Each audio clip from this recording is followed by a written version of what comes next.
Perdida, um amor que ultrapassa as barreiras do tempo. Autora Karina Risse. Capítulo 7. Voltamos para casa e tentei memorizar o caminho pelos corredores da mansão, para o caso de precisar ir à casinha com certa urgência. O casarão era bonito, antigo e imponente. De fora, ocupava todo o campo de visão.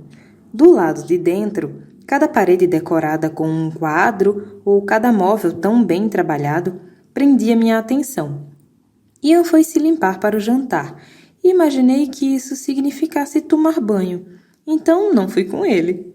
Fiquei na sala observando a rica decoração em estilo vitoriano. Quem poderia imaginar que eu iria conhecê-la em seus primórdios?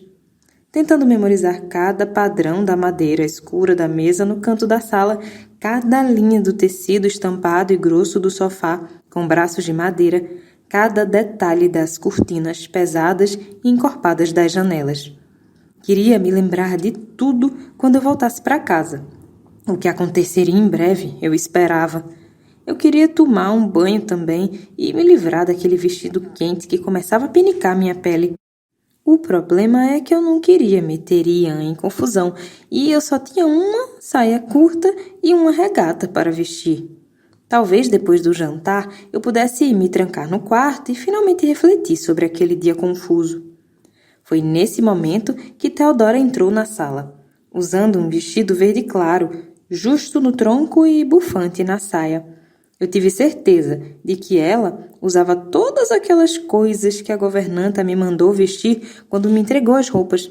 E pelo espaço que sua saia ocupava, ela definitivamente vestia a gaiola maluca.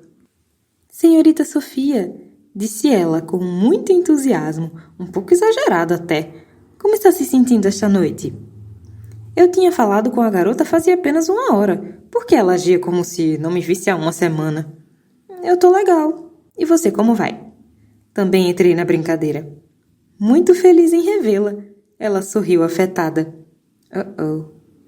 Sabe quando você está na cadeira do dentista, com a boca toda inchada, não aguenta mais de dor por culpa de um dente inflamado e depois de te examinar, seu dentista diz, com uma careta, é canal. Mas não se preocupe, não vai doer nadinha. E você, no mesmo instante, sabe que o nadinha, na verdade, vai ser terrível, cruel e insuportavelmente doloroso? Foi exatamente assim que me senti quando Theodora sorriu para mim. Você parece estar bem melhor. Creio que o passeio pela casa na companhia do Sr. Clark lhe fez muito bem. Ah, então era sobre o Sr. Clark. Ele mostrou toda a propriedade? Ela continuou. Deve tê-la impressionado. É uma das mais belas da vizinhança. A família Clark tem muito prestígio, senhorita Sofia. Até o Duque de Bragança os visita com frequência. Tentei responder a ela que sim, eu tinha gostado da casa. E Duque de quê? Mas ela não me deu chance. Apenas continuou com seu monólogo. Apesar de não ter título de nobreza, o Sr. Clark é um dos homens mais respeitados de nossa sociedade. Quando seu falecido pai os deixou, há 3 invernos, o Sr. Ian Clark assumiu todos os deveres que lhe foram delegados, inclusive a tutela de Elisa, que ainda era muito jovem. Ah, a minha querida Elisa. Ela é mesmo uma jovem encantadora, não acha, senhorita Sofia? E ela tem tantos admiradores, mas o Sr. Clark os mantém à distância. Quer esperar até que ela atinja a maioridade para poder receber seus pretendentes. Ele é um irmão muito cuidadoso. Existem muitos espertalhões farristas que pretendem fazer fortuna através de bons casamentos. Arqueou uma das sobrancelhas sugestivamente. Eu entendi mal, ela insinuou que eu estava atrás de um marido rico e que esse marido seria Ian. Mas o Sr. Clark é muito prudente, claro que é capaz de notar as más intenções das pessoas de má índole, continuou. A garota estava começando a me dar nos nervos. Sabia que ele está procurando uma esposa? Ah, sim, ele deve se casar muito em breve. É aconselhável que um rapaz como ele, com uma irmã caçula e solteira, sob sua responsabilidade, tenha uma esposa. Há muitas jovens com esperanças de ter a honra de se tornar a nova senhora Clark. Mas, a meu ver, ele não demonstra ter o mesmo cuidado para consigo mesmo que tem para com a irmã. Agora já deu. Escuta aqui, ô coisinha. Senhorita Sofia, eu estava à sua procura. Elisa entrou na sala, me impedindo de dizer uma ou duas verdades para aquela garota venenosa. Como está se sentindo? Bem. As pessoas do século XIX já sabiam perguntar isso? Respirei fundo para me acalmar. Aquela ruiva sardenta e sem graça realmente me tirou do sério. E eu já estava no limite. Espero que esteja com fome. O jantar já será servido. Vamos apenas esperar por Ian. Claro, respondi. Então ela podia chamá-lo pelo primeiro nome. Óbvio, estúpida. Eles são irmãos. Gostaria de tomar um licor de ameixa, senhorita Sofia? Perguntou a menina de uns 15 ou 16 anos, de cabelos negros, assim como os de seu irmão. Os olhos, porém, eram de um azul intenso, que lembrava safiras. Eram lindos. E não sem graça como os meus marrons cor de lama. Não, obrigada, Elisa. Notei com um certo espanto que ainda não havia comido nada desde que acordara. Tudo o que ingeri foi o vinho que Ian me serviu. Percebi que estava faminta. Talvez depois do jantar. Apesar dos cabelos negros, havia algo de angelical no rosto de Elisa. Talvez porque ainda fosse tão menina. Mas dela eu gostei. Assim como seu irmão, Elisa parecia sorrir sempre. Exatamente como fazia agora. Depois, então. Boa noite, senhoritas. Saudou Ian ao entrar na sala. Vestido com um casaco preto e calças cinza, camisa, colete, gravata, as mesmas botas que usou durante o dia e os cabelos negros ainda úmidos, ele parecia um daqueles príncipes de contos de fadas. Seria muito fácil para ele arrumar uma esposa, pensei. Lindo, bem-humorado, atencioso, gentil, um sorriso de tirar o fôlego. Que garota não se interessaria? Quer dizer, que garota daquele século não se interessaria? Ele não fazia meu tipo. Boa noite, disseram juntas Elisa e Theodora, ao mesmo tempo em que eu disse oi. Elisa e Ian sorriram, Theodora não. Mas que cobrinha intragável! Falava pelos cotovelos, tirava conclusões precipitadas, fazia fofoca da vida dos amigos, apesar de, ao que parecia, ter a intenção de ser mais que isso, e ainda ficava de cara amarrada. Definitivamente meu santo não bateu com o dela. Vamos jantar? Estou faminto. O dia de hoje foi um pouco longo, disse Ian apressado. Fiquei incomodada por ele ter dito aquilo. Não que eu quisesse que minha presença o deixasse saltitante, eu não queria, mas também não queria causar transtornos, mais transtornos. Ele acabou de chegar de viagem, senhorita Sofia, me explicou Elisa. Talvez ela tenha notado meu desconforto. Uma viagem de muitos quilômetros. Você saiu da fazenda Esperança ontem à noite, Ian? Ela perguntou ao irmão. Durante a madrugada. Cavalguei sem parar até chegar aqui. Ian me encarou. Sem contar, é claro, o resgate da senhorita Sofia. Foi a única vez que desci do cavalo. Estou muito cansado. Um sorriso torto surgiu em seu rosto.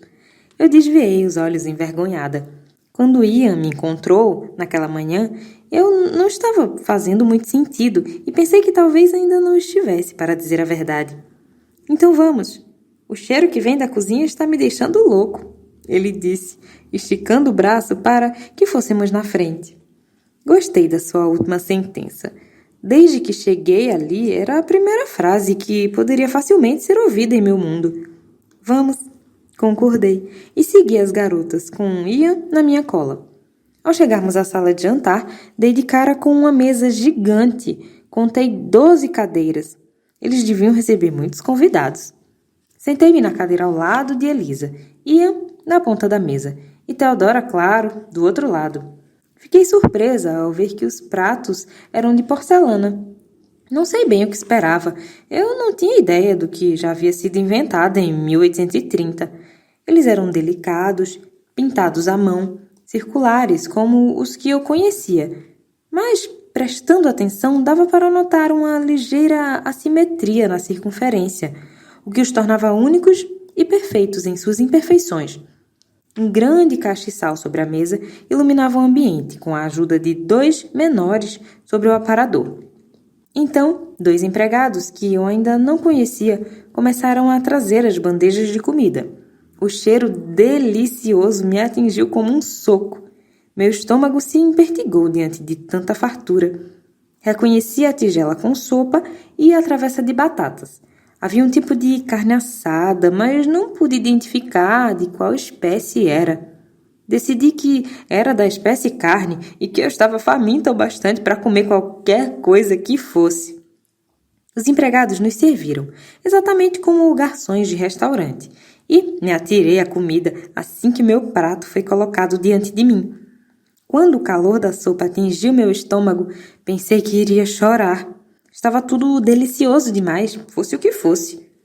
Assim que aplaquei um pouco a fome, pois eu ainda estava bastante faminta, pude prestar atenção nos outros.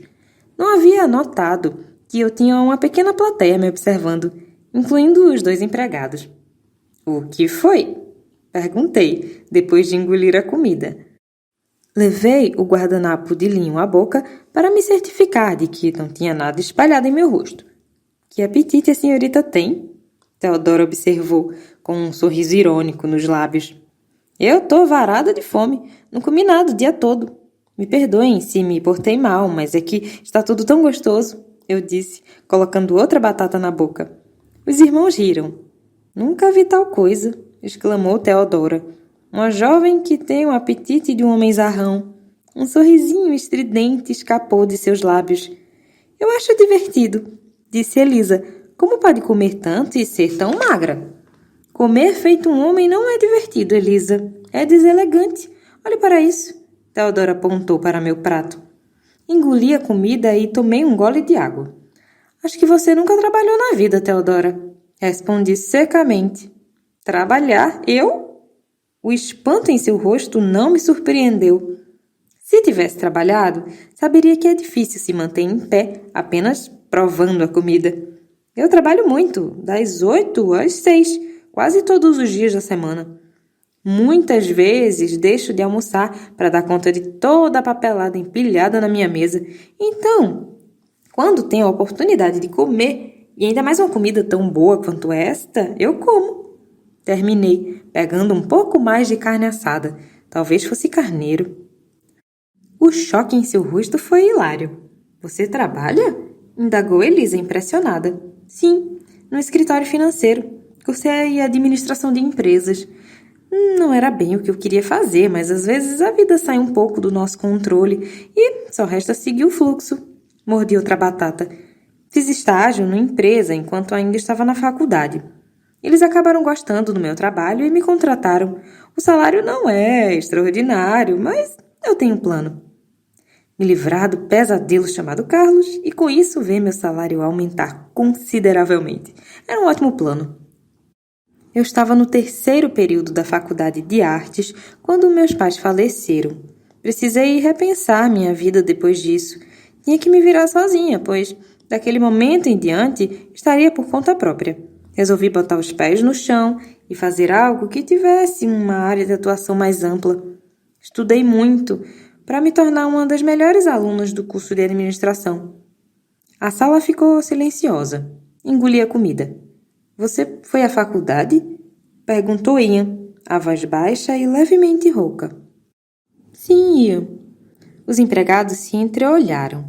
Depois voltaram às suas posições, tipo a guarda da rainha, por 5 longos anos.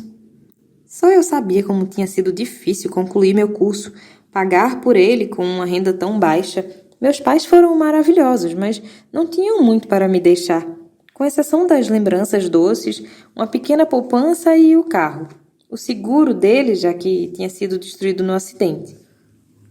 O estágio acabou salvando meu último ano, ou eu precisaria ter trancado o curso e talvez nunca o tivesse concluído. Ian pareceu muito impressionado. Mas as mulheres não vão à faculdade, nem mesmo na Europa, Theodora disse de forma desdenhosa.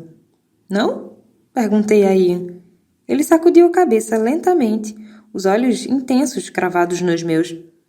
Existem apenas algumas faculdades no país e a mais próxima fica na cidade. Faz apenas 6 anos que foi inaugurada. Apenas para a educação de rapazes, não de damas, teimou Theodora. Bem, não vai demorar. Logo as damas irão também, de toda forma. Você ainda vai ouvir falar sobre isso, respondi com indiferença para Theodora. Ian ainda me observava atentamente. De repente, eu não tinha mais fome. Continuei a encará-lo até que Madalena entrou na sala, perguntando se poderia trazer mais alguma coisa. Está tudo perfeito, senhora Madalena. Creio que possa nos trazer a sobremesa daqui a pouco, Elisa disse, mostrando as covinhas. Foi você quem fez esse jantar? Perguntei. Sim, senhorita. Estava a seu gosto? O rosto, arredondado, ficou tenso.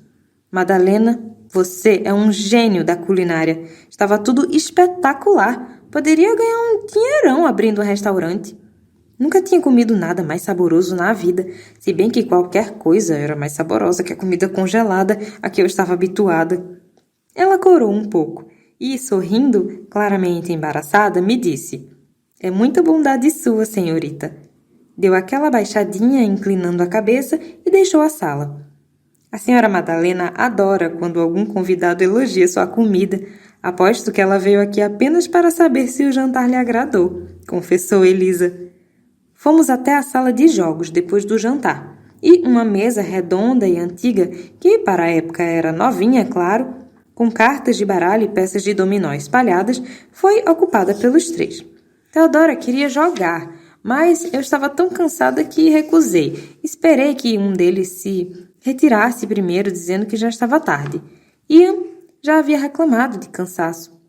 Eu não queria ser mal educada nem nada, mas como ninguém parecia querer dormir cedo, perguntei se eu poderia me retirar. Recebi boa noite de todos e fui para o quarto. Entretanto, alguns minutos depois, voltei apressadamente para a sala na esperança de que Ian ainda estivesse por lá, e graças aos céus, ele ainda estava. Algum problema, senhorita Sofia? Pensei que estivesse indo dormir. Ele se levantou imediatamente e veio ao meu encontro. Parecia um pouco aflito. Estávamos agora mesmo falando de sua pessoa, senhorita Sofia, disse Theodora. Eu estou indo dormir, Ian, confirmei, ignorando Theodora. Imaginei que debateriam sobre o assunto, que discutiriam sobre mim, mas pensei que não perguntar sobre o que falavam deixaria Theodora mais frustrada do que se fosse grosseira com ela. Mas eu queria tomar um banho primeiro. Esse vestido é muito quente. Eu encontrei a banheira que você mencionou, o que eu não encontrei foi a água. Ele sorriu, assim como eu sabia que faria. Não me senti ofendida por ele achar graça dos meus problemas. Se a situação fosse inversa, eu faria exatamente o mesmo. É preciso levar a água até lá, senhorita. Ele explicou, divertido. Sofia, o corrigi. E onde eu pego? Pedirei aos criados que preparem seu banho. Voltarei logo. Ele se curvou ligeiramente e saiu. Fiquei ali parada, admirando as 2 moças sentadas tão eretas e elegantes. Só podia ser por causa do espartilho. Não dava para se afundar no sofá usando um, eu tinha certeza disso. Ouvi o tagarelar incessante de Theodora. Ela não deu a menor chance para Elisa expressar suas opiniões sobre as fitas dos chapéus. Pouco depois, Ian retornou, dizendo que meu banho já estava sendo providenciado. Eu agradeci por sua ajuda e me apressei em voltar para o quarto. Encontrei Madalena testando a temperatura da água. Ela me disse que arrumaria a bagunça pela manhã, já que eu parecia acabada e devia estar querendo cair na cama. Claro que ela não usou exatamente essas palavras, mas o significado foi mais ou menos esse. Fechei a porta e entrei na banheira. Levei minha calcinha comigo. Eu só tinha uma, apenas uma calcinha. A que ponto eu tinha chegado? Depois de me deleitar na água quente por alguns minutos, alcancei alguns objetos, aos quais eu ainda não havia sido apresentada. Identifiquei o sabonete. Na verdade, o cheiro dele lembrava azeite de oliva, e a cor escura e lamacenta parecia a de sabão em barra para lavar roupas. Apesar de sentir um leve ressecamento na pele depois, até que funcionou bem. Não molhei os cabelos. Já os tinha lavado pela manhã e não tinha certeza se o conteúdo do vidro âmbar sobre o pequeno aparador era mesmo shampoo. Após uns 10 minutos, a água começou a esfriar e fui obrigada a sair. Alcancei um pano bege e me sequei. Devia ser uma toalha. Era bem grosso, áspero e duro. E, para dizer a verdade, não secava muito bem. Espremi minha calcinha entre as mãos. Dei umas sacudidas e a pendurei no encosto de uma das cadeiras na esperança de que secasse até a manhã seguinte. Mas, de repente, me vi diante de um dilema. Eu não tinha nada para vestir. Pela primeira vez na vida, essa máxima era real. Meditei um pouco e concluí que dormir sem roupa alguma não era boa ideia naquela época arcaica. Então, vesti minha regata sem sutiã e o shortinho de quadrilha. E não é que ele era confortável? Uma penteadeira, ou ao menos se parecia com uma bacia e um jarro prateado cheio de água chamou minha atenção. Imaginei que fosse o lavatório. Procurei pela pequena nécessaire que eu levava todos os dias para o escritório. Lá estava. Minha nécessaire com uma escova de dente, creme dental, fio dental e um desodorante daqueles pequenininhos de viagem. Após escovar os dentes e dar uma arrumada na bagunça, me lembrei da caixinha do celular. Eu a peguei, avidamente, à procura de alguma coisa no manual do usuário, só para me frustrar logo em seguida. O pequeno manual não tinha uma única letra impressa em suas centenas de páginas, todos estavam em branco. Fui para a cama exausta, não apenas por estar me recuperando de uma ressaca física, mas também porque começava a sentir os efeitos da ressaca mental. Eu estava mesmo em 1830, no século XIX, na casa de um cara estranhamente gentil, sem nada que pudesse me ajudar a voltar para minha casa. Nada, exceto a conversa ao telefone com a vendedora. Tentei repassar toda a conversa na minha cabeça, procurando por pistas, por alguma dica, qualquer coisa que pudesse me ajudar. Você está exatamente onde deveria estar, ela disse. Só que eu não deveria estar ali. Eu deveria estar no meu apartamento, cheio de coisas úteis, como banheiro, shampoo e toalhas macias. Por que eu deveria estar no século XIX? Não me lembrava de nenhum fato ou acontecimento importante em 1830 que obrigasse uma maluca a enviar uma garota inocente para lá, apenas para procurar alguma coisa. Está na hora de começar a crer que existem mais coisas no universo além daquelas que os seus olhos podem ver. Sua voz ecoou em minha cabeça. Isso era meio verdade. Pelo menos até aquela manhã, eu não acreditava nessas baboseiras de magia, ou destino, ou sorte. Mas o que tinha de errado em viver no mundo real? Nem todo mundo queria viver um faz de conta. Não mesmo, não eu. Conheço cada segredo da sua alma, por isso precisei intervir.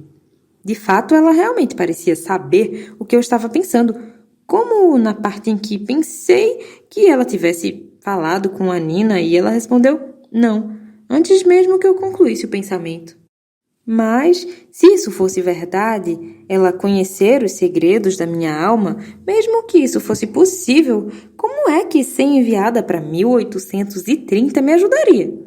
Claro que eu era fascinada por romances dessa época, mas, como regra geral, toda garota era. A frase "o que Jane pensaria" virou até camiseta. No entanto, gostar de um livro era muito diferente de querer viver a experiência pessoalmente. Muito diferente mesmo. Então, se os romances eram minha única ligação com o passado, minha resposta estaria ali? Os livros seriam minha salvação? Mas qual? Você não voltará até que encontre o que procura. Terá que completar sua jornada, mas terá que permanecer aí até que a complete. Você não está sozinha, acredite. Certo, encontrar o que eu procurava, mesmo que eu não tivesse a menor ideia do que fosse. E, seja lá o que fosse essa coisa, ela seria minha passagem de volta. E se o que eu procurava tinha alguma relação com livros, então... eu não conseguia fazer a associação. Seria de muita ajuda se eu descobrisse exatamente o que buscar. Resolvi que tinha que começar por aí. descobrindo o que seria a tal coisa. Pronto, uma parte resolvida. Entretanto, minha mente tomou outra direção. Você não está sozinha. Eu não estava sozinha? Eu não estou sozinha? Eu não estou sozinha. Ai, meu Deus, tinha mais alguém perdido ali. Mas alguém que aquela mulher maluca tinha resolvido ajudar. Tão perdido quanto eu. Então, como o clarão daquele maldito celular, minha cabeça se iluminou e juntei algumas peças do quebra-cabeça. Tinha mais alguém ali. Se eu encontrasse essa pessoa, talvez juntas pudéssemos descobrir alguma coisa, alguma pista, ou engabelar aquela bruxa e sair daquela confusão mais depressa. Poderíamos voltar para casa mais rápido. Isso! Eu precisava descobrir quem era a tal pessoa e o que ela sabia. Não seria tão difícil se ele ou ela estivesse tendo as mesmas dificuldades que eu. Assim que voltássemos para casa, eu denunciaria a vendedora bruxa às autoridades por voodoo. Ela não iria brincar com a vida de mais ninguém. Essa foi a última coisa que pensei antes de adormecer, naquela cama dura, com as velas ainda acesas.